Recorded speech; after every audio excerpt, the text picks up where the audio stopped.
ಮುನಿಯಾಲು ಗೋದಾಮದಲ್ಲಿ ವಿಶೇಷ ಕಾರ್ಯಕ್ರಮವು ಮೇ 26ರಂದು ಡಾಕ್ಟರ್ ರಾಮಕೃಷ್ಣ ಆಚಾರ್ ನೇತೃತ್ವದಲ್ಲಿ ಜರುಗಿತು. ಪ್ರೇಕ್ಷಣೀಯ ಸ್ಥಳ ಎನಿಸಿರುವ ಮುನಿಯಾಲ್ನ ಗೋದಾಮಕ್ಕೆ ಬಿದ್ಕಲ್ಕಟ್ಟೆ ಜನ್ನಾಡಿ ಜಟ್ಟಿಗೇಶ್ವರ ಭಜನಾ ಮಂಡಳಿಯ ಸದಸ್ಯರು ಆಗಮಿಸಿದ್ದರು. ಗೋದಾಮದ ಕರುಗಳೊಂದಿಗೆ ಭಜನಾ ಮಂಡಳಿಯ ಮಕ್ಕಳು, ಯುವಕರು, ಮಹಿಳೆಯರು ಆಟವನ್ನು ಆಡಿದರು. ಬೃಂದಾವನದಲ್ಲಿ ತಿರುಗಾಟ ಮಾಡಿದರು. ಹಾರಾಡುವ ಹಕ್ಕಿಗಳಿಗೆ ಆಹಾರವನ್ನು ತಿನ್ನಿಸಿದರು. ದೊಡ್ಡ ದೊಡ್ಡದಾದ ಆಸ್ಟ್ರಿಚ್ ಪಕ್ಷಿಗಳ ವೀಕ್ಷಣೆಯನ್ನು ಮಾಡಿದರು. ಗೋಧಾಮದ ದನಗಳಿಗೆ ಆಹಾರವನ್ನು ನೀಡಿದರು. ದನದ ಸಗಣಿಯನ್ನು ತೆಗೆದು ಕೃತಾರ್ಥ ಭಾವವನ್ನು ಹೊಂದಿದರು. ಕುದುರೆಯನ್ನು ವೀಕ್ಷಿಸಿ ಸವಾರಿಯನ್ನು ಮಾಡಿದರು.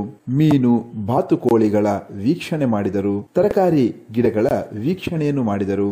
ಬಳಿಕ ಗೋಧಾಮದಲ್ಲಿ ಮಕ್ಕಳು ಭಕ್ತಿ ಭಾವಪೂರ್ವಕವಾಗಿ ಭಜನೆಯನ್ನು ಮಾಡಿದರು. ಈ ಎಲ್ಲ ಕಾರ್ಯಕ್ರಮದ ಕುರಿತು ಗೋಧಾಮವನ್ನು ಕಟ್ಟಿ ಬೆಳೆಸಿದ ರೂವಾರಿ ಡಾಕ್ಟರ್ ರಾಮಕೃಷ್ಣ ಆಚಾರ್ ಮಕ್ಕಳೊಂದಿಗೆ ಮಾತುಕತೆಗಳನ್ನು ಮಾಡಿದರು. ಈ ಸಂದರ್ಭದಲ್ಲಿ ಭಜನಾ ಮಂಡಳಿಯ ಕಾರ್ಯದರ್ಶಿ ಪಲ್ಲವಿ, ಸಿರಿ, ಪ್ರಣಮ್ಯ, ಆದಿಶ್, ಪಿಬಿ, ರಶ್ಮಿತಾ, ಶ್ರೀನಿಧಿ ಇವರು ಅನಿಸಿಕೆಗಳನ್ನು ಹಂಚಿಕೊಂಡರು. ಕೃಷಿ ಮಾಡ್ತಾ ಇದ್ರು. ಇದೆಲ್ಲ ಒಂದು ಜೀವನ.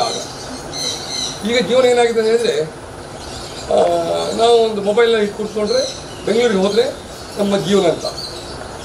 ಅದಕ್ಕಿಂತ ಮೊದಲು ನಾವು ಹಳ್ಳಿಯಲ್ಲೇ ಒಂದು ಸ್ವರ್ಗವನ್ನು ಕಟ್ಟಬೇಕು. ಅಮೇರಿಕ ಹೋಗಿ ದುಡಿಯೋಲ್ಲ. ನಮ್ಮ ಹತ್ರ ಒಬ್ಬ ಅಮೇರಿಕದಲ್ಲಿ ದುಡಿದ ಹೇಳಿದರೆ ನಿಜ ಅವ ಯೋಗ್ಯ ಅಲ್ಲ, ನಮ್ಮ ದೇಶಕ್ಕೆ ಅವ ಯೋಗ್ಯ ಅಲ್ಲ. ಅವನು ನಮ್ಮ ದೇಶದಲ್ಲಿ ದುಡಿಬೇಕವ. ಅವನ ಇದೆಲ್ಲ ರಿಸೋರ್ಸ್ಗಳು. ಒಬ್ಬ ಡಾಕ್ಟರ್ ಮಾಡಿಕೊಂಡು ಅಮೇರಿಕ ಹೋಗಿ ಸರ್ವಿಸ್ ಮಾಡಿದರೆ, ಒಂದು ಡಾಕ್ಟ್ರಿಗೆ ನಮ್ಮ ದೇಶ ಮಿನಿಮಮ್ 5 ಕೋಟಿ ಇನ್ವೆಸ್ಟ್ ಮಾಡಿರ್ತದೆ. 5 ಕೋಟಿ ಇನ್ವೆಸ್ಟ್ಮೆಂಟ್ ಮಾಡಿದ್ಮೇಲೆ ಅವನಿಗೆ ಇಂಡಿಯಾ ಫೋರ್ ಆಗ್ತದೆ, ಅಮೇರಿಕ ಹೋಗಿ ಬರ್ತಾರೆ. ಹಾಗೆ ಅದನ್ನೆಲ್ಲ ತೆಗಿಬೇಕು. ಮತ್ತು ರೈತ ಅಂದರೆ ಕಿಂಗು. ರೈತರಿಗಿಂತ ಮುಂದೆ ಯಾರೂ ಇಲ್ಲ. ಯಾವ ಸೈಂಟಿಸ್ಟು ಇಲ್ಲ, ಯಾವ ಆರ್ಮಿ ಇಲ್ಲ. ಅವ ಹೊಟ್ಟೆ ಕೊಟ್ಟ ಮೇಲೆ ಬಾಕಿ ನಿಮ್ಮ ಗೌರವ, ಮಾನ, ಮರ್ಯಾದೆ, ಭದ್ರತೆ.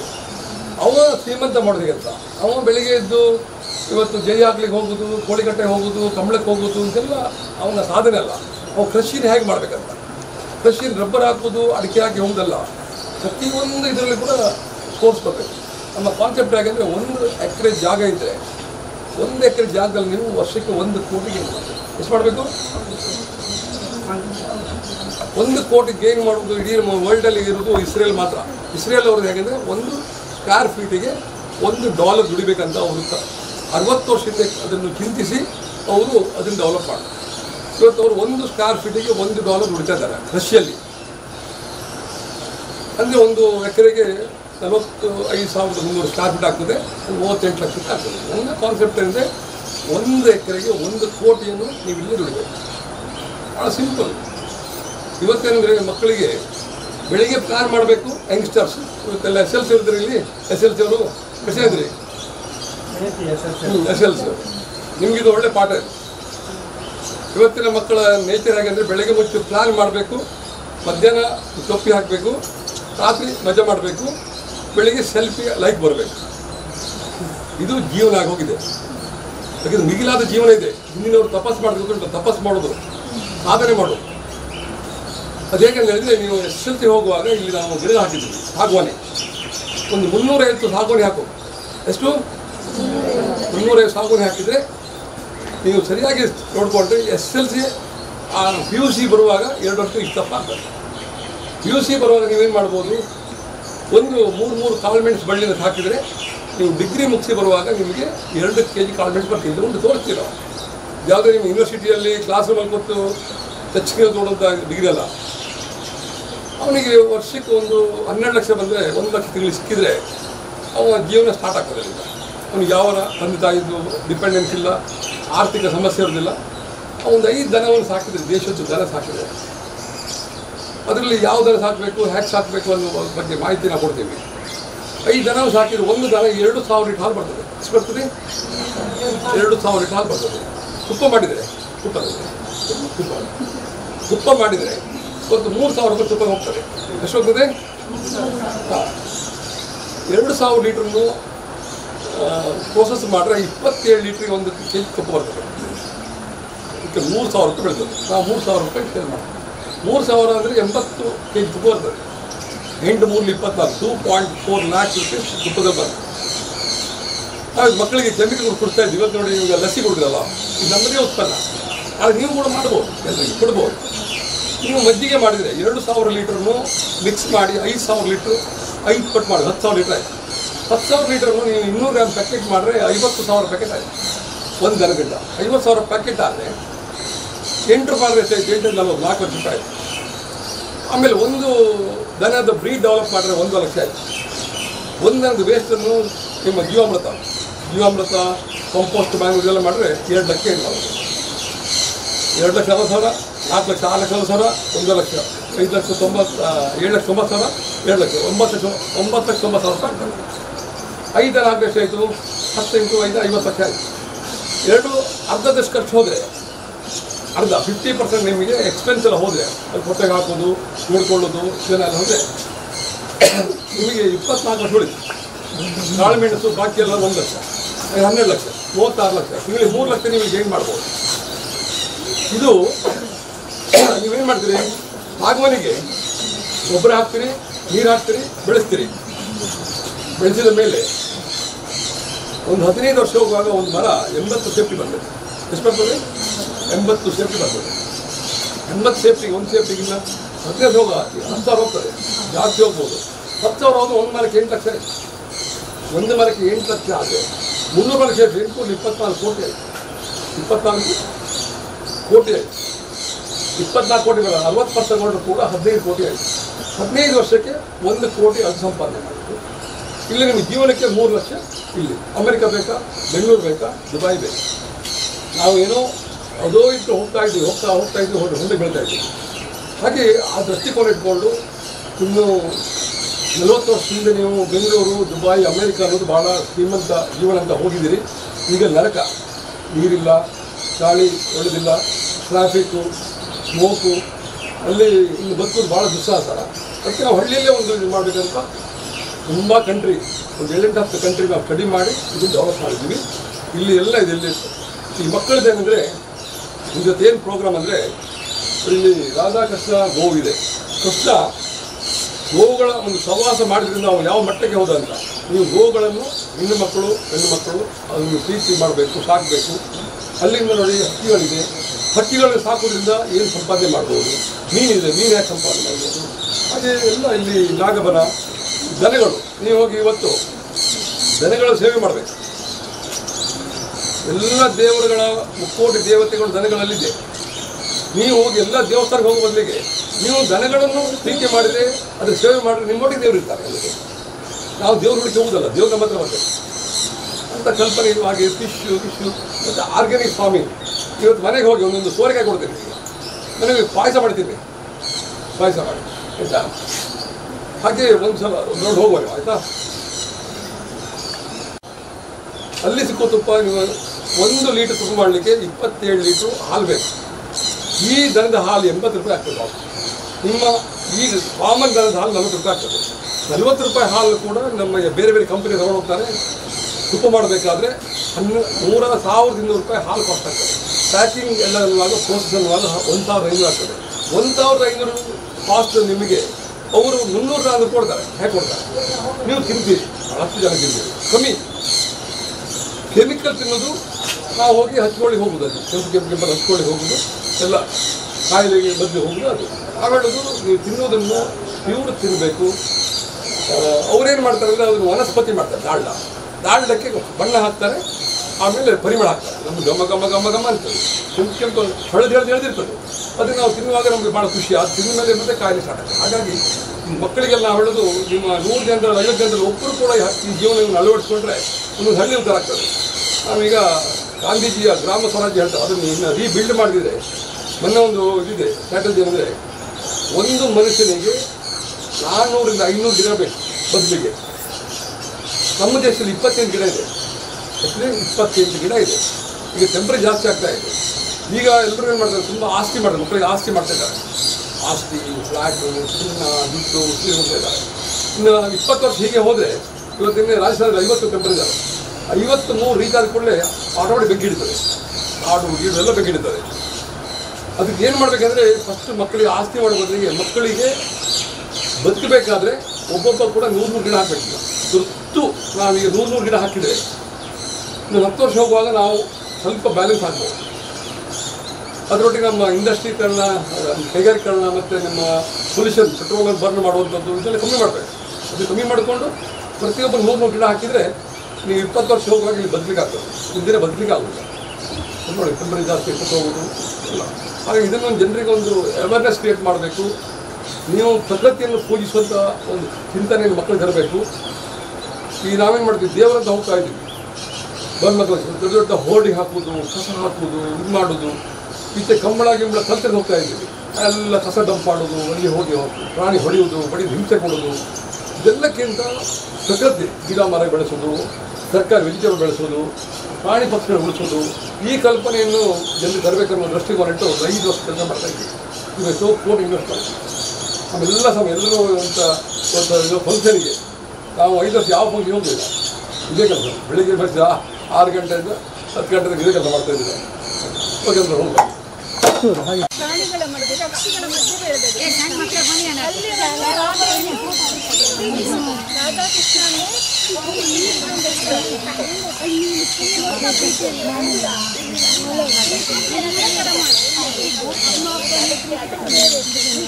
ಹಾಗೆ ಫ್ರೆಂಡ್ಸ್ನ ಪ್ರೀತಿ ಬೇರೆ ಇರ್ತದೆ, ಅಣ್ಣ ತಮ್ಮನ ಪ್ರೀತಿ ಬೇರೆ ಇರ್ತದೆ. ಹಾಗೆ ರಾಧಾಕೃಷ್ಣ ಅಂದರೆ ಅವರೊಂದು ಫ್ರೆಂಡ್ ಥರ ತುಂಬ ಪ್ರೀತಿಸಿದವರು. ಅವರು ಇದೇ ಇಲ್ಲಂದರೆ ಗೋವುಗಳ ಸುತ್ತಮುತ್ತ ಇರೋದು. ಗೋವುಗಳನ್ನು ಸಾಕಿದ್ರೆ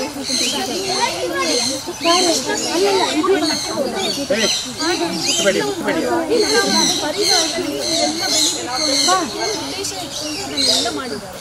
ನೀವು ಹಾಗೆ ಹಸುಗಳನ್ನು ಸಾಕಬೇಕು, ಮನೆಯಲ್ಲಿ ಪ್ರಾಣಿ ಪಕ್ಷಿಗಳನ್ನು ಸಾಕಬೇಕು. ಇಲ್ಲಿಂದಾಗ ಜೀವನ ತುಂಬ ಚಂದ ಇರ್ತದೆ, ಆಮೇಲೆ ತುಂಬ ಆರೋಗ್ಯವಾಗಿರ್ತೀರಿ, ತುಂಬ ಖುಷಿಯಾಗಿರ್ತೀರಿ. ಅದೇ ಸಿಟಿಗೆ ಹೋಗಿ ನೋಡಿ, ಖುಷಿ ಸಿಗ್ತದೆ. ಇಲ್ಲಿ ಹೋಗಿದ್ದೀರಾ ಸಿಟಿಗೆ? ಬೆಂಗಳೂರು ಅಥವಾ ನೋಡಿದ್ದೀರಲ್ಲ, ಹೇಗಿರ್ತದೆ? ಗಿಡ ಮರ ಇರುವುದಿಲ್ಲ, ಪ್ರಾಣಿ ಪಕ್ಷಿ ಇರುವುದಿಲ್ಲ ಅಲ್ವಾ? ಎಲ್ಲಿ ಖುಷಿ ಕೊಡ್ತದೆ ನಿಮಗೆ? ಹಳ್ಳಿಯಲ್ಲಲ್ವಾ? ಹಾಗೆ ಎಲ್ಲರೂ ಹಳ್ಳಿಯಲ್ಲಿ ಇಂಥ ಜೀವನ ಮಾಡಬೇಕಂತ ಇದೆಲ್ಲ ಮಾಡಿದ್ದಾರೆ ಆಯ್ತಾ? ಪ್ರತಿ ಊರಲ್ಲಿ ಇಂಥ ಗಿಡ ಬೆಳೆಸಬೇಕು. ಇವತ್ತು ನಮ್ಮ ದೇಶದಲ್ಲಿ ಗಿಡ ಎಲ್ಲ ನಾಶ ಆಗ್ತಾ ಇದೆ, ಅರ್ಥಾಯ್ತಾ?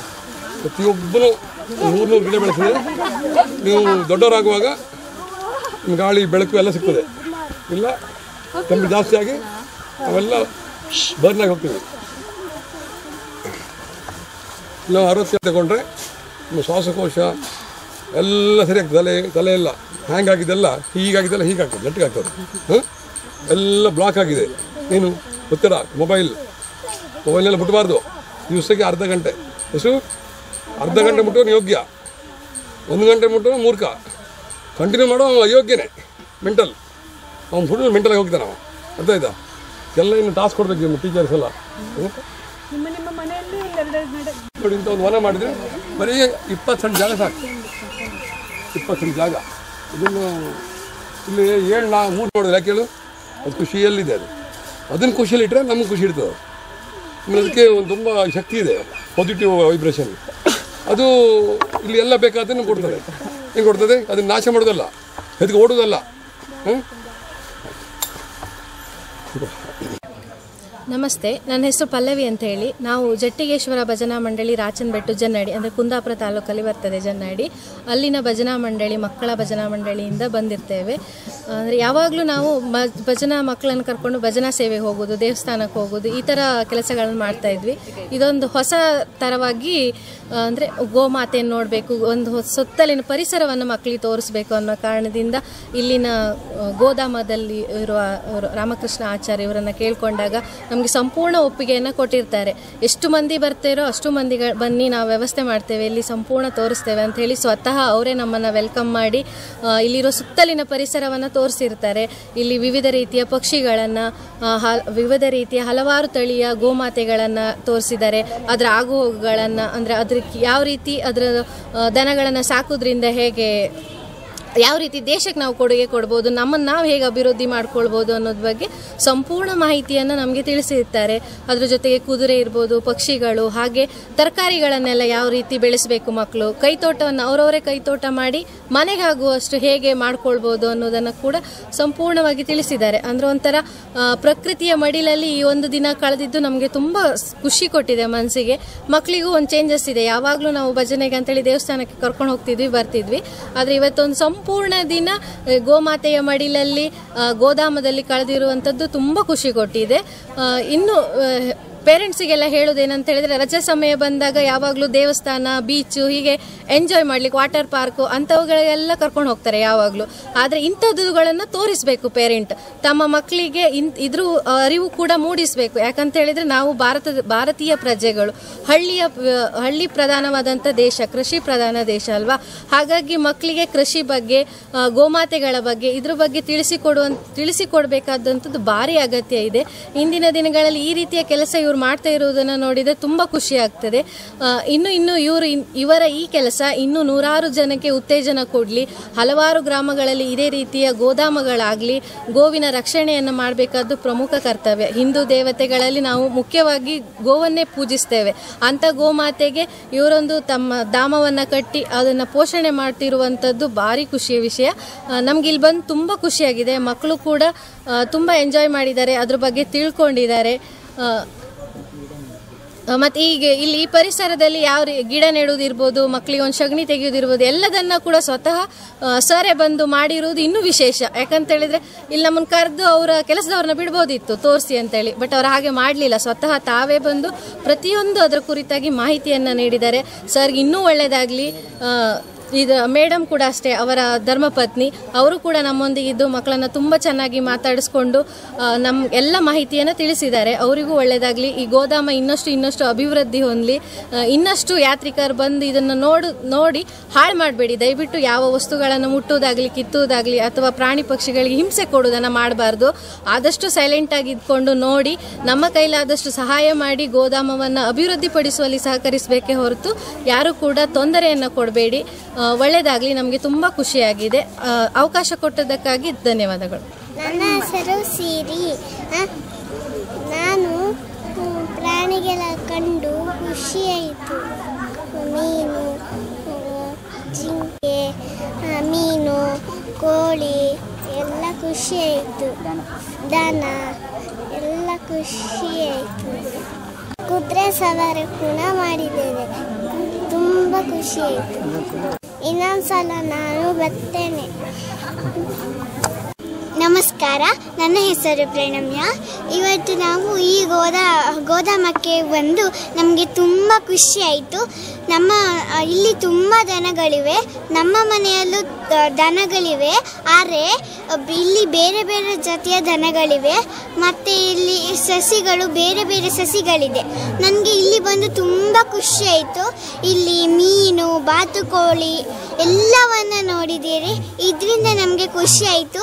ಹೀಗೆ ತುಂಬ ಜನ ಮಕ್ಕಳೆಲ್ಲರನ್ನು ಪೇರೆಂಟ್ಸ್ ಕರ್ಕೊಂಬರಲಿ ಅಂತ ನಾನು ಕೇಳ್ತಾ ಧನ್ಯವಾದಗಳು. ನನ್ನ ಹೆಸರು ಆದಿಶ. ನಾನಿಲ್ಲ ಭಜನೆ ತಂಡದಿಂದ ಬಂದಿದ್ದೆ. ನಾನು ಮೇಡಮ್ ಜೊತೆ ಬಂದಿದ್ದೆ. ಗೋಧಾಮ ಕರ್ಕೊಬತ್ತಿ ಅಂತ ಹೇಳಿದ್ರು ಮೇಡಮ್, ಕರ್ಕೊಬಂದಿರ. ಇಲ್ಲಿ ತುಂಬ ಪ್ರಾಣಿ ಪಕ್ಷಿ ಎಲ್ಲ ಇತ್ತು, ಕಾಣಿದಿ ಲೈಕ್ ಇತ್ತು. ಮಾತ್ರ ಇನ್ನೂ ಬರ್ಕೊಂಬಂಗಿತ್ತು ನಂಗೆ ಇಲ್ಲಿಗೆ. ಮೇಡಮ್ ಕರ್ಕೊಬಂದ್ರೆ ಬಾಪ್ದ. ಮೇಡಮ್ ಇಲ್ಲಿದ್ರಿ ಕಣಿ ಮೇಡಮ್ ಕಣಿಲಿ. ಇಲ್ಲ ದನ ಇತ್ತು, ಮತ್ತು ಮೀನಿತ್ತು, ಮತ್ತು ಕುದುರೆ ಎಲ್ಲ ಇತ್ತು. ಕುದುರೆ ದನ ಸವಾರಿ ಮಾಡಿದ್ದೀನಿ ನಾನು. ತುಂಬ ಎಲ್ಲ ಪ್ರಾಣಿ ಪಕ್ಷಿ ಎಲ್ಲ ಇದ್ದವು, ಗಿಳಿ ಇದ್ದವು, ಮತ್ತು ಲವ್ ಬರ್ಡ್ಸ್ ಇದ್ದವು, ಸುಮಾರೆಲ್ಲ ಇದ್ದವು. ಕೊಂಡು ಖುಷಿ ಆಯ್ತು ನನಗೆ. ಇಲ್ಲೇ ಇರುವ ಅನ್ಸತ್ತೆ ನಂಗೆ ಇನ್ನೊಂದ್ಸತಿ ಕಂಡ್ರೆ. ನನ್ನ ಹೆಸರು ರಶ್ಮಿತಾ. ನಾನು ಈಗ 10ನೇ ತರಗತಿಯಲ್ಲಿ ಓದ್ತಿದ್ದೆ. ಮೇಡಮ್ಮ ಭಜನಾ ಟೀಮ್ ಹೆಸರು ಜಟ್ಟಿಂಗೇಶ್ವರ ಭಜನಾ ಮಂಡಳಿ ರಾಚನಬೆಟ್ಟು. ಇಲ್ಲಿಗೆ ಬಂದು ನಮಗೆಲ್ಲ ತುಂಬ ಖುಷಿ ಆಯ್ತಾ. ಮೇಡಮ್ ಎಲ್ಲ ಸುಮಾರು ವರ್ಷ ಆದಮೇಲೆ ಇಲ್ಲಿ ಕರ್ಕೊಬಂದಿರ. ಮತ್ತು ದನ ಪ್ರಾಣಿ ಪಕ್ಷಿಗಳನ್ನೆಲ್ಲ ಕಂಡು ಸುಮಾರು ಖುಷಿ ಆಯ್ತು ನಮಗೆ. ಇನ್ನೊಂದು ಸರ್ತಿ ಮನೆಯವ್ರ ಜೊತೆ ಎಲ್ಲ ವರ್ಕ್ ಅನಿಸ್ತಿತ್ತು. ಮತ್ತು ಪಕ್ಷಿಗಳನ್ನೆಲ್ಲ ಕಂಡು ಖುಷಿ. ಮತ್ತು ಸುಮಾರು ವರ್ಷ ಆದಮೇಲೆ ಇಲ್ಲಿ ಸಗಣಿ ಎಲ್ಲ ಬಾಚಿತ್ತ, ತುಂಬ ಖುಷಿ ಆಯ್ತಾ. ಮತ್ತು ಹೊಟ್ಟೆ ಎಲ್ಲ ಕ್ಲೀನ್ ಮಾಡಿತ್ತ. ಸುಮಾರು ಖುಷಿ ಆಯಿತು. ನನ್ನ ಹೆಸರು ಶ್ರೀಂದಿ. ನಾನು ಈಗ 7 ಪಾಸ್ ಎಂಟ್ರಾಗಿದ್ದಿ. ನಾನು ಇವತ್ತು ನಮಗೆ ಬೇಸಿಗೆ ರಜೆಗೆ ಹಿಂಗೆ ಸುಮಾರು ಬದಿ ಕರ್ಕೊ ಹೋದ್ರು. ಇವತ್ತು ಇಲ್ಲಿ ಕರ್ಕೊ ಬಂದಿರು. ನಾವು ಇವತ್ತು ಮೀನು ಮತ್ತು ಆ ಕೋಳಿಗಳು ಕಂಡಾಗೆ ಕಡಿ ಬಾತುಕೋಳಿ ಕಡಿಕೆ ಹಾವು ಇರ್ಬೋದಲ್ಲ ಆ ಥರದ್ದಲ್ಲೆಲ್ಲ ಕರ್ಕೊ ಹೋದ್ರು. ನಮ್ಗೆ ತುಂಬ ಖುಷಿ ಆಯಿತು. ಅದ್ರಾಗೂ ನಂಗೆ ತುಂಬ ಇಷ್ಟ ಆದಂದರೆ ದನದ ಹತ್ರ ಕರ್ಕೊ ಹೋದ್ದು. ಅಲ್ಲಿ ತುಂಬ ದನ ಇತ್ತು. ನಮಗೆ ಇವತ್ತು ದನ ಸಗಣಿ ಎಲ್ಲ ತೆಗೆಸಿದ್ರು ಮತ್ತು ದನ ಹೊಟ್ಟಿ ಎಲ್ಲ ತೊಳಸ್ರು ಮತ್ತು ತುಂಬ ಇದು ಮಾಡಿದ್ರು. ನಮ್ಗೆ ತುಂಬ ಇಷ್ಟ ಆಯಿತು. ಸಣ್ಣ ಕರುನೆಲ್ಲ ಕಂಡಿತ್ತು ಮತ್ತು ಅವನ್ನ ಕಡ್ರೆ ಮನೆಗೆ ತಕೊ ಹಾಕೋ ಅನ್ಸುತ್ತೆ. ಆದ್ರೆ ಹೆದರಿಕೆ ಆಯ್ತು. ತುಂಬ ಇಷ್ಟ ಆಯಿತು. ಇಲ್ಲಿ ತುಂಬ ಖುಷಿ ಪಟ್ವಿ. ಈ ಬೇಸಿಗೆ ರಜೆ ತುಂಬ ಇಷ್ಟ ಆಯಿತು ಈ ಸೀಸನ್. ಅತ್ಯಂತ ವೈಶಿಷ್ಟ್ಯಪೂರ್ಣವಾದ ಈ ಗೋದಾಮಕ್ಕೆ ನೀವೊಮ್ಮೆ ಭೇಟಿ ನೀಡಿ.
Thank you.